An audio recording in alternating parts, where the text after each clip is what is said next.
to order the Santa Cruz Library's Facilities Financing Authority. And we'll start with roll call. Tina Friend. Here. Laura Schmidt, alternate for Martin Bernard. Here. Jamie Goldstein. Here. Carlos Palacios. Here. Okay, are there any additional materials? No. No. Are there any additions or deletions to the agenda? No. No. Okay, this is the time for oral communications. Are there any oral communications? Library Financing Authority? Okay, so we'll move on to item 5, which is the Executive Director's Report. I've included an update on projects. People have been working very hard on this particular project. You'll see the latest photo from Capitola, which has come a long way since we last spoke. And Felton in particular, Summer Beach has closed for construction. And I think our next closure will be November 1st. And that will be the old Felton Library. So we're on track and moving forward. Something that wasn't included, I got a call from NBS, one of our vendors today, very apologetic. They had done a study for us 2 years ago to look at whether the rental units in the county were all being coded correctly in terms of the library measure S tax. They found a variety of additional units, but they made a mistake and were too aggressive in some cases. So we were put in the last year of having to pay back a variety of taxpayers. The county did that and calculated a cost of $30,000 for doing that. We, after some discussion, thank you, submitted a bill to them, and they have paid it and sent their deepest apologies and making some significant organizational changes as a result. So I think NBS values your confidence in them, and wanted to make sure that you knew that they were making the situation right. Did you have anything else you wanted to say? I would just comment that it was related to mobile homes and the way that they were taxed, and so they were all corrected. And a couple of citizens actually sent nice notes saying, well, it's the library, I would pay anything for the library. I didn't question it's for the library. So it's nice that there's that sentiment out there with mobile home park owners, mobile home owners.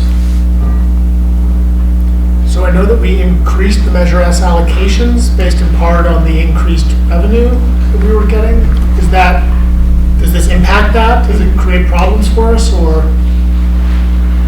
Only the minorest amount. I would say that there was, no. Okay, thank you. It was a double billing. They double billed 2 different entities, and they should only build one of those entities. Mobile home parks owners versus mobile home owners. Okay, anything else? That's all? Okay. Item 6 is project updates and comments by board members. Do any board members have any updates they'd like to share? I could share a few. On page 5, Susan summarized what's going on at Scotts Valley. Pretty accurate. So I think I said this last time. This year we're working on really just buttoning up the roof, doing some repairs and some patching and caulking so we could weather the winter. And then next year really embarking upon the major roof overlay, exterior and interior work. Also, if you saw this, there was reference to the RFP for use of the other half of the space. That was taken up by our city council last night. We had a quite lengthy meeting for Scotts Valley. It was about 5 hours. Thank you, Susan, for attending and sitting through that many hours. Some of it, not all. Quite a lot of it. Quite a lot of it. You were back there. Ultimately, after hearing from the 2 applicants to the RFP process, as well as this long-term vision concept from the Boys and Girls Club together with the libraries to activate that space, the council decided at this time to give a short-term lease to the Theater Guild again. They have held a lease with us since 2014 with various milestones and benchmarks not being met. This time they propose a very different model, whereas before it was a fully built out professional style theater. They're going to produce something they're calling the temporary, where it's a concrete floor, movable seats, simple stage, simple lighting, just to get the doors open. And so the council tasked me with beginning to negotiate a lease with them.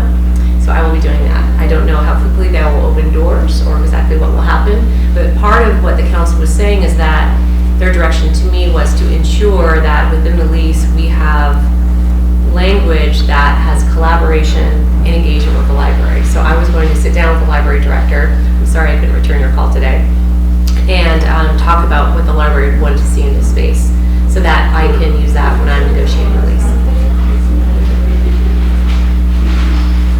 All right, any other updates? We're barely along in Capitola. We're still trying to deal with the, getting the utility lines out of the way. We've identified a solution. We're working through PG&E's Byzantine process. But we're still hoping for a summer 2020 opening. Okay. So then we will move on to the consent agenda. We're approving the minutes of the August 1st board meeting. Do I have any questions or a motion? I'll move approval. Okay. Second. So motion and a second.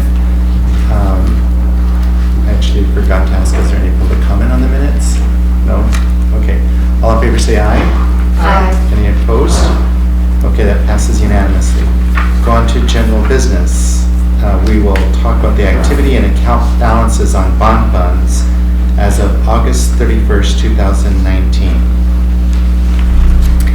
Edith Driscoll, the controller treasurer for the LFFA. I've been requested periodically to provide this statement, really for the purpose of transparency and just information so everyone knows what's going on with the funds that we had previously bonded for.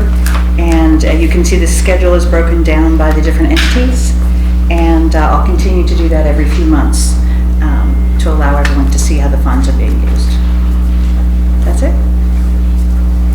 Okay. Jamie? I know we have our subcommittee that's looking at the scheduling of the next bond issue. We have a meeting coming up pretty shortly. End of October. End of October. And will we then bring something back to the board? Yes, since, so to what you're referencing, we had previously planned on meeting last month, I believe it was. And since that had to be rescheduled, I wanted your whole board to get to see where we are. It's really just a status. And then yes, once we would come back with two things. One is every few months coming back with a status. And then two, a report on what the plan is for when, if and when we're going to do the next bond issuance.